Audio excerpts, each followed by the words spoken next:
back. So we are going to start class 9th mathematics, chapter number 1, number systems, introduction.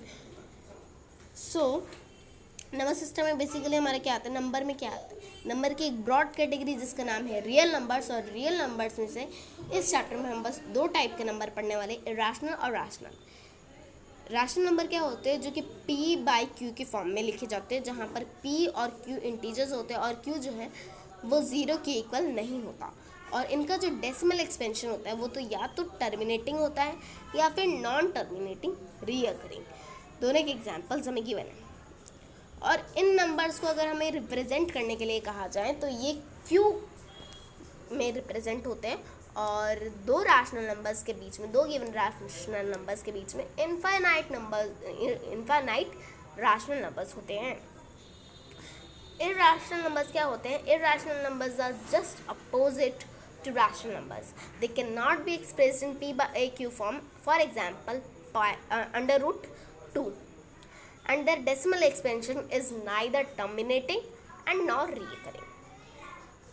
So now another basic concept that is coming in our NCERT is rationalize. So rationalism is basically a mathematical process by which we can remove the irrational number from the denominator. Okay, from the denominator. So let's try a question. Here I have taken an example.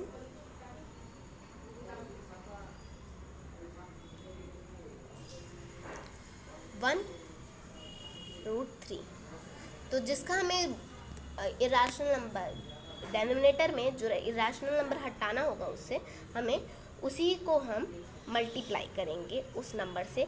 Numerator में भी same number और denominator में भी same number. तो अगर 1 से किसी number को मल्टीप्लाई किया तो सेम वही नंबर आएगा, और उसके बाद root 3 into root 3 is equals to 3, यानी हमारे यहाँ से डिनोमिनेटर में से इरेशनल नंबर जो है हमारा हट गया। Okay, that's it. अब हमें कहीं क्वेश्चन आ सकता है कि हमें बताना होगा, हमें कोई इरेशनल नंबर गिवन होगा, उसके साथ रैशनल नंबर गिवन होगा, और फिर हमें बताना होगा कि इसका जो प्रोडक्ट है या फिर जो सम है, इसका जो आंसर है वो क्या इरेशनल होगा, रैशनल होगा।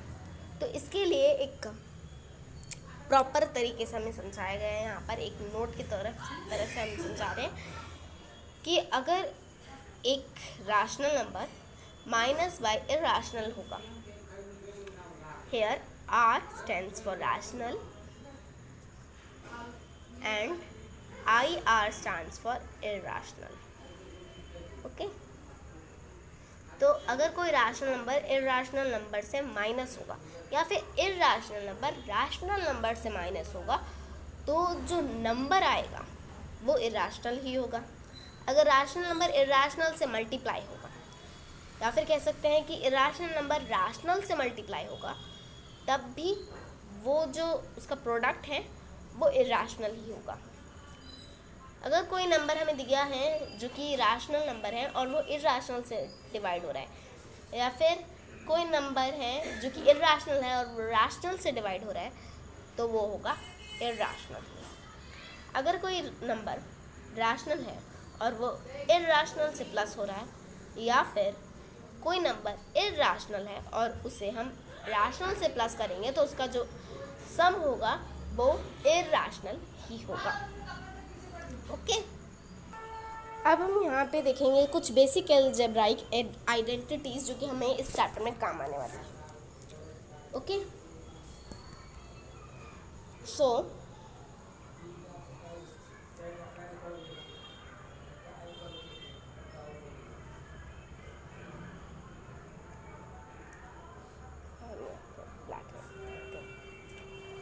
तो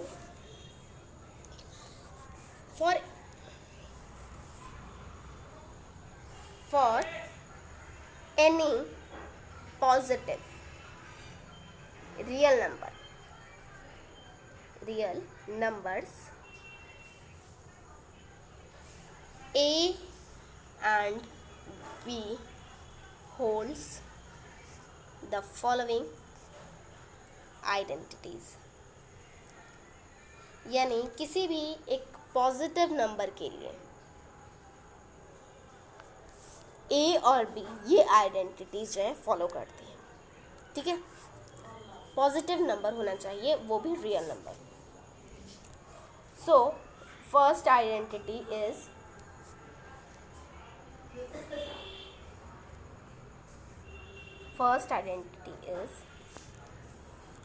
under root A B is equals to root a into root b. Second identity is root a upon इस तरीके से, यानी रूट ए में भी रूट लगा है, ए में भी रूट लगा है और बी में भी, तो हम कहेंगे कि रूट ए अपॉन रूट बी, क्योंकि दोनों का है, दोनों का हम कर सकते हैं। Now third identity is root A plus root B, root A minus root B is equals to A minus B, ठीक है, okay. Root A minus B, ये हो गए हमारी तीन आइडेंटिटीज। अब हमारी दो और आइडेंटिटीज रह रही है, ओके, दो और आइडेंटिटीज हमारी। सो अगली आइडेंटिटी है हमारी a plus root b into a minus root B is equals to a square plus minus minus b. और इसके बाद हमारी एक और आइडेंटिटी है जो कि है root A plus root b square is equals to a plus 2ab plus b. So ये हमारी 6 आइडेंटिटीज है जो कि हम एक्सरसाइज 1.6 में भी अप्लाई करेंगे। So remember them, okay. So bye bye, take care and please, as I always say, that please like, share and subscribe. Bye, take care.